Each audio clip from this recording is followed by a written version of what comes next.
என்னப்பா? இந்த பய விஷயத்துல ஒண்ணு மட்டும் இன்னும் எனக்கு பர்ஃபெக்ட்டா பிடிபடல. எதுப்பா? நோட் பண்ணியா? கொஞ்ச நாளா மந்திரிச்சு விட்ட கோழி மாதிரி குத்து மதிப்பா தெரிஞ்சுக்கிட்டு இருக்கு. இதே என்கிட்ட முதல்ல சொல்லிருக்க கூடாது. சொல்லி இருந்தா வேப்பல அடிச்சு மாத்து மருந்து கொடுத்திருப்பியோ? அது இல்லப்பா, தேங்காய் உடைக்கிற மாதிரி பட்டுன்னு கேட்டிருப்பல. இரு, தேங்காய்னா கேரளத்து தேங்காயா இல்ல யாழ்ப்பாண தேங்காயா? அப்பா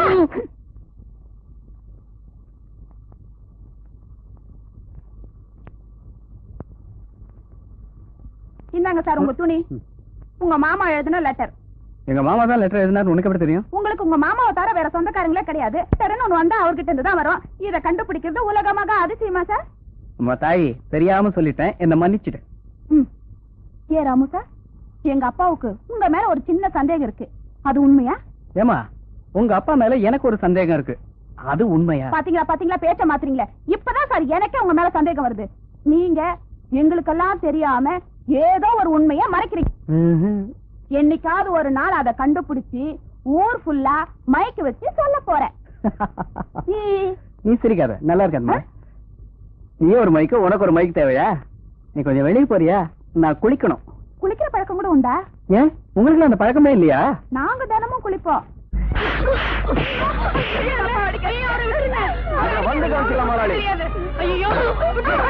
அடிக்காதீங்க.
என்ன சாந்தி? பயமா இருக்கிறாமோ?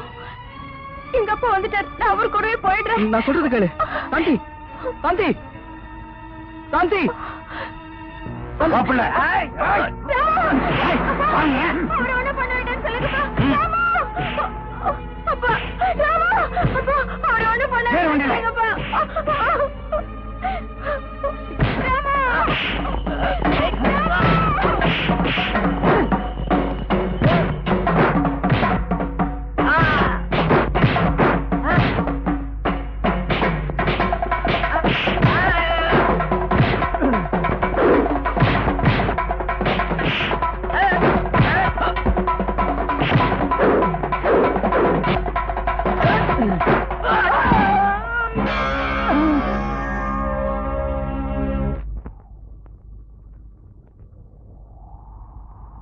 நான் ஈ எறும்புக்கு கூட தீங்கு நினைக்காதவன். நான் யாரையும் திட்டம் போட்டு கொலை செய்யல. இப்ப சொல்லுங்க, நான் ஒரு குற்றவாளியா? இவ்வளவு நாளும் ஒரு குற்றவாளிக்கு அடைக்கலம் கொடுத்தோன்னு வருத்தப்படுறீங்களா? உங்களுக்கு பின்னால இவ்வளவு பெரிய சோக கதை இருக்குன்னு நான் எதிர்பார்க்கவே இல்லை. ஒரு பொண்ணை நம்பி ஏமாந்து வாழ்க்கையை வீணாக்கிக்கிட்டதும் இல்லாம ஒரு கொலை குற்றத்தையும் சுமந்துகிட்டு அனாதையா கஷ்டங்களை அனுபவிச்சுட்டு வர உங்களை ஒரு குற்றவாளின்னு நான் நினைக்கல. ஆனா சட்டத்துக்கு முன்னாடி நீங்க ஒரு குற்றவாளி தானே? போலீஸ்ல சரணடைஞ்சு அதுக்குண்டான தண்டனை அனுபவிச்சுட்டு வெளியில வந்து சுதந்திரமா வாழலாமே. நானும் அந்த மாதிரி நினைச்சு பார்த்திருக்கேன். ஆனா சட்டம் தர தண்டனை ஏத்துக்கிட்டு கைதியா முத்திர குத்தி காலமெல்லாம் ஜெயில என் வாழ்க்கை வீணாயிட்டா, அதை விட வெளியில இருந்து ஒரு பொண்ணுக்கு வாழ்க்கை தரலாம்னு முடிவு பண்ணிருக்கேன். அந்த பொண்ணுக்கு கல்யாணம் ஆயிடுச்சுங்கிறத மறந்துட்டீங்களா? அந்த சாந்தி இப்ப இன்னொருத்தரோட மனைவியா வாழ்ந்துட்டு இருக்கா. ஒரு பொண்ணுக்கு கடவுள் தர கடைசி கணவன் தான் சொல்லுவாங்க.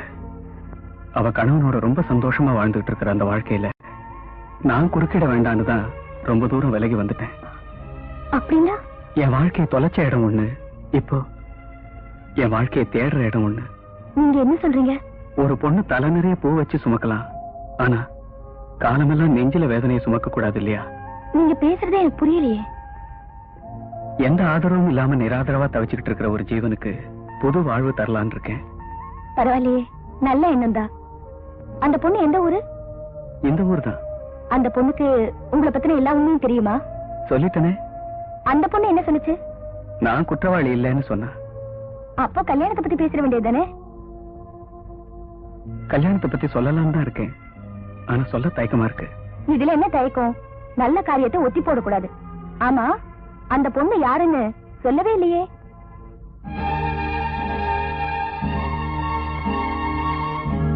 அந்த பொண்ணை பத்தி நான் கேட்டத தப்புன்னு நினைக்கிறீங்களா?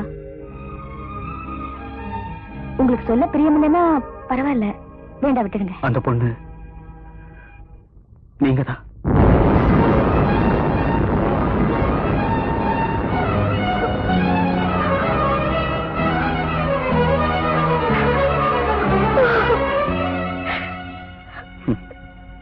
நான் சொன்னதை கேட்டு அதிர்ச்சி அடையலாம், ஏன் ஆத்திரம் கூட படலாம்.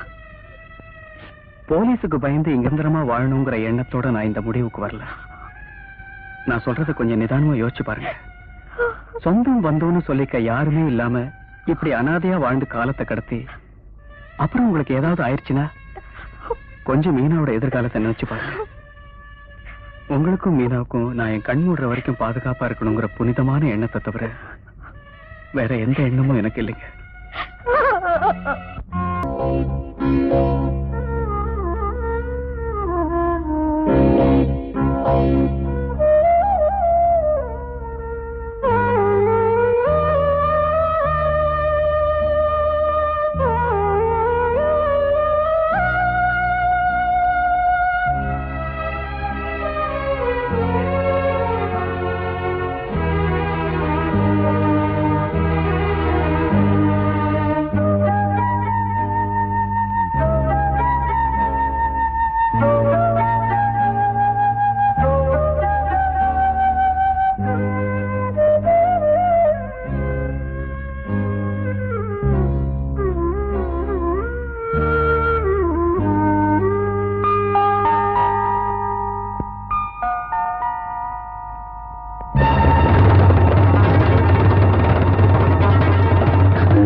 போலீஸ் என்ன துரத்திட்டு வந்துட்டு இருக்காங்க. நான் உங்களை ஏமாத்திட்டு வந்துட்டேன். இங்க வந்து கேட்டா நான் இல்லைன்னு சொல்லுங்க. நில்லுங்க. போலீஸ்க்கு தகவல் சொன்னதே நான் தான்.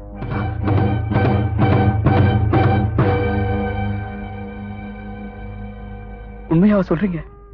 ஆமா. உங்களை நான் கல்யாணம் பண்ணிக்கிறேன்னு கேட்டதுக்காக என்ன காரியம் பண்ணிட்டீங்க? உங்களுக்கு அதுல விருப்பம் இல்லைன்னா இனிமே அதை பத்தி பேசாதன்னு ஒரே வார்த்தையில சொல்லிருக்கலாமே. எதை சொல்லணும், எப்ப சொல்லணும்னு நான் தானே முடிவு செய்யணும்.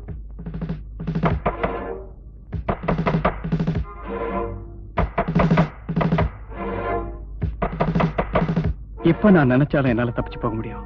ஆனா நீங்களே என்ன காட்டி கொடுத்த பிறகு இனிமே வாழணுங்கிற ஆசை எனக்கு இல்ல.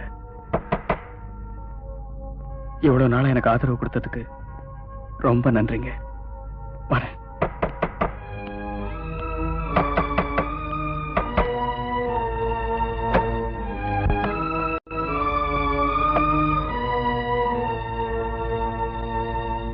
கடைசியா உங்ககிட்ட ஒண்ணு கேட்கலாமா? நான் இந்த ஊரை விட்டு போறதுக்கு முன்னாலே என் மீனாவை, ஐம் சாரி, உங்க மீனாவை ஒரே ஒரு தடவை பார்க்கணும்னு நினைக்கிறேன். உங்களுக்கு ஒன்னும் ஆட்சேபம் இல்லையே?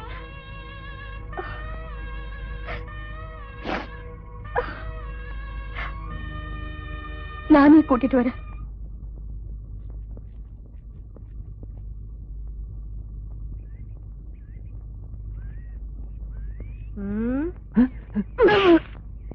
நீ ஒரு பொம்பளை பொறுக்கி நீ தெரிஞ்சுதாயா கழுத்த நீட்டின. இனிமே வேற ஒரு பொண்ண கண்ணால பார்த்த பார்க்க மாட்டேன். ஜாக்கிரதை. ஏன் எல்லாம் நிக்கிறீங்க? நடங்க. நடையா.